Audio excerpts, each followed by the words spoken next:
네, 안녕하세요. 이번 시간에는 창의성과 개발자에 대해서 이야기를 해보려고 해요. 한국 사회가 성숙해져 가면서 창의성에 대해서 강조를 해가고 있는데 이거는 좋은 거예요. 왜냐하면 누군가를 따라할 수가 없다는 것 자체가 선진국이 되었다라는 말이에요. 그런데 이 창의성이라는 거에 대해서 조금 다르게 아니면 잘못 생각하시는 분들이 많아서 이야기를 해보려고 해요. 그리고 개발자에게 창의성이 많이 중요하다라고 말을 하는데 개발자에게는 어떠한 창의성이 필요한가에 대해서 이야기를 하려고 해요. 뭐 예를 들면 서구 문화권의 회사에서는 회의를 하게 되면은 여러 사람들이 새로운 아이디어, 창의적인 아이디어를 많이 말을 해요. 이거를 좋다라고 평가를 할 수도 있고 나쁘다라고 평가를 할 수도 있는데요. 좋게 평가를 할 수 있으면 새로운 창의적인 아이디어들이 많이 나오고 그런 아이디어들이 다른 사람들을 설득을 해낼 수 있으면 그거는 정말 좋은 새로운 아이디어예요.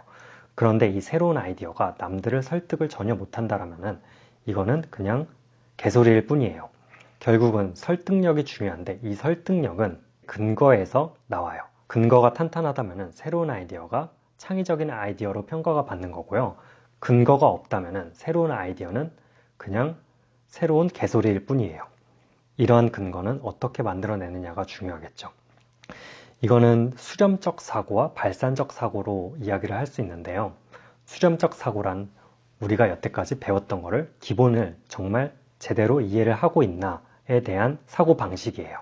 이런 수렴적 사고가 제대로 탄탄하게 받쳐져 있는 상태에서 창의적이라고 평가를 할 수 있는 발산적 사고를 할 수 있게 되는 거죠. 이거를 개발자에게 대입을 해보면은 알고리즘, 데이터 스트럭처, 컴퓨터 구조 같은 거를 정확하게 이해를 하고 있으면은 그 정확한 이해 안에서 새로운 아이디어를 냈을 때 그 아이디어는 남들을 설득시킬 수 있기 때문에 창의적인 아이디어라고 평가를 받게 되는 거죠. 결국은 기본기가 그만큼 중요하다라는 말인데 제가 이런 이야기를 하면은 어떤 분들은 스타트업 예를 들면서 쟤네들을 한번 봐라. 쟤네들은 창의적인 아이디어 하나만으로 회사를 성공시키지 않았느냐라고 말을 하시는 분들이 있어요. 그런데 이런 스타트업들도 사실은 똑같아요. 이미 문제인식을 제대로 하고 있다는 것 자체가 그 분야에 대한 기본기가 정말 탄탄하다라는 말이고 그 다음에 기획, 마케팅, 세일즈, 그리고 투자를 받아오는 능력 같은 게 정말 탄탄할 경우가 많아요. 그러니까 스타트업들이 아무것도 없는 백지 상태에서 갑자기 이런 아이디어가 새로 생겼어. 이걸 하면 무조건 성공할 거야. 이런 식의 창의적인 솔루션을 만들어낸 게 아니라 현재 문제를 정확하게 파악을 할 수 있을 정도로 기본기가 탄탄했다라는 말이에요.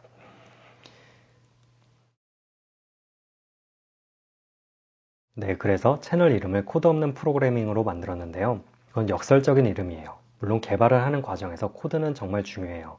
그런데 그 코드 자체보다 그 코드로 나타내지는 기본기를 제대로 학습하자라는 생각에 코드 없는 프로그래밍으로 채널 이름을 만들었고요. 결국은 코드 없는 프로그래밍과 함께 기본기를 탄탄하게 다져나가면 창의성이 필요할 때 다른 사람들을 설득할 수 있는 창의적인 솔루션들을 만들어내실 수 있을 거예요. 그러면은 여기서 마무리를 할게요.